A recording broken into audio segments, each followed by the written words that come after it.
আসসালামু আলাইকুম। আমন্ত্রণ গোল্ডেন এজ হুমকি আর উত্তর আমেরিকা বাংলা ভিশন সংবাদে আপনাদের সাথে আছি আমি নাদিরা আশরাফ। যুক্তরাষ্ট্র ইরান নতুন যুদ্ধ শুরুর পর আবারও মধ্যস্থতাকারী কাতারের পক্ষ থেকে 10 দিনের যুদ্ধবিরতির প্রস্তাব পেয়েছে ইরান। সামরিক হামলা জোরদার করলেও যুক্তরাষ্ট্র এখনও শান্তি আলোচনায় আগ্রহী বলে জানিয়েছেন মার্কিন পররাষ্ট্রমন্ত্রী মার্কো রুবিও। যদিও মার্কিন সেনাদের হত্যা প্রতিশোধ নেয়ার কড়া হুঁশিয়ারি দিয়েছেন মার্কিন প্রেসিডেন্ট ডোনাল্ড ট্রাম্প। তার নির্দেশেই টানা 10ম দিনের মতো ইরানের কেশম দ্বীপ, সিরিক, জাস্ক, হরমোজগান, চাবাহার, কোনারাক ও তাবরিজের সামরিক ও বেসামরিক অবকাঠামোতে ব্যাপক হামলা চালিয়েছে মার্কিন বাহিনী। এতে ক্ষতিগ্রস্ত হয়েছে ইরানের বেশ কয়েকটি বিদ্যুৎ ও পানি শোধনাগার কেন্দ্র। পাল্টা জবাব কড়াই গণ্ডায় বুঝিয়ে দিচ্ছে খামেনির দেশও। ইরানের বেসামরিক অবকাঠামোতে লক্ষ্যবস্তু করার পর থেকেই মধ্যপ্রাচ্যে বিভিন্ন দেশে থাকা মার্কিন বিমান ঘাঁটি, পাশাপাশি দেশগুলোর বিদ্যুৎ ও পানি শোধনাগারেও হামলা চালাচ্ছে তেহরান। সর্বশেষ মার্কিন হামলার জবাবে কুয়েত, বাহরাইন ও জর্ডানে ব্যাপক মিসাইল ও ড্রোন হামলা চালিয়েছে ইরানের বিপ্লবী গার্ড বাহিনী IRGC।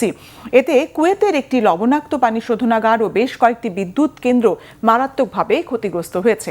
বাণিজ্যিক জাহাজে ইরানের হামলা অব্যাহত থাকলে আরও কঠোর জবাব দেওয়ার হুঁশিয়ারি দিয়েছেন মার্কিন প্রেসিডেন্ট ডোনাল্ড ট্রাম্প। এমনকি মার্কিন সেনাদের মৃত্যুর জন্য ইরানকে বহুগুণ মূল্য দেওয়ার হুঁশিয়ারিও দেন তিনি। এদিকে সৌদি আরবের বিরুদ্ধে নৌ অবরোধের ঘোষণা দিয়েছে ইরান সমর্থিত ইয়েমেনের হুথি গোষ্ঠী। ইয়েমেনের জনগণের উপর চালানো নিপীড়ন ও বন্দরগুলোতে অবরোধ আরোপের প্রতিক্রিয়ায় তারা এই পদক্ষেপ নিয়েছে। ইরানের সঙ্গে চলমান যুদ্ধে হতাহত মার্কিন সেনার প্রকৃত সংখ্যা প্রকাশ করছে না মার্কিন প্রতিরক্ষা বিভাগ পেন্টাগন। মার্কিন সংবাদ মাধ্যম দ্য নিউ ইয়র্ক টাইমসের এক প্রতিবেদনে এমন চাঞ্চল্যকর তথ্য উঠে এসেছে। সংবাদ মাধ্যমটির তথ্য মতে আহতদের প্রকৃত সংখ্যা হয় দেরিতে প্রকাশ করা হচ্ছে, না হয় জনসমুখেই আনা হচ্ছে না। মধ্যপ্রাচ্যের মার্কিন ঘাঁটিগুলোতে গত কয়েকদিনের হামলায় অন্তত 3 মার্কিন সেনা নিহত হয়েছে, আহত হয়েছে শতাধিক। এতদিন নিহতের সংখ্যা প্রকাশ করা হলেও আহতের প্রকৃত সংখ্যা প্রকাশ করেনি আমেরিকা।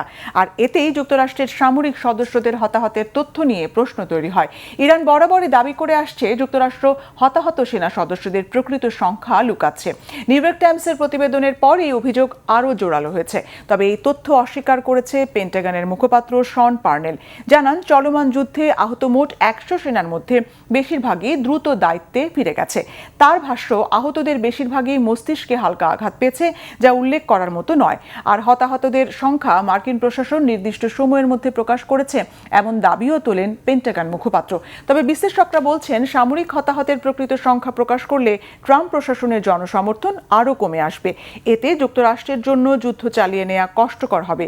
তাই সামরিক বাহিনী অনেক সময় তাৎক্ষণিকভাবে ক্ষয়ক্ষতির পূর্ণ বিবরণ প্রকাশ করে না বলে ধারণা বিশ্লেষকদের।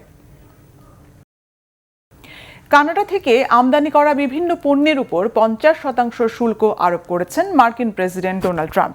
তিনি দাবি করেছেন, যুক্তরাষ্ট্রের গাড়ি, দুগ্ধজাত পণ্য ও অ্যালকোহলের প্রতি কানাডা অসম আচরণ করায় এই সিদ্ধান্ত নেওয়া হয়েছে। ওয়াইন, হকি স্টিক, সিমেন্ট সহ বিভিন্ন ভোগ্য ও শিল্প পণ্যের উপর এই শুল্ক আরোপ করা হয়েছে। তবে জ্বালানি, পটাশ, গুরুত্বপূর্ণ খনিজ ও মাছ সহ কয়েকটি প্রধান রপ্তানি পণ্য এই শুল্কের বাইরে রাখা হয়েছে। এর জবাবে কানাডার প্রধানমন্ত্রী মার্ক কার্নি বলেছেন, আগামী কয়েক সপ্তাহে যুক্তরাষ্ট্রের সঙ্গে বাণিজ্য আলোচনা আরও জোরদার করতে কানাডা প্রস্তুত। হোয়াইট হাউস জানিয়েছে, আগামী 30 দিনের মাঝে নতুন শুল্ক কার্যকর হবে।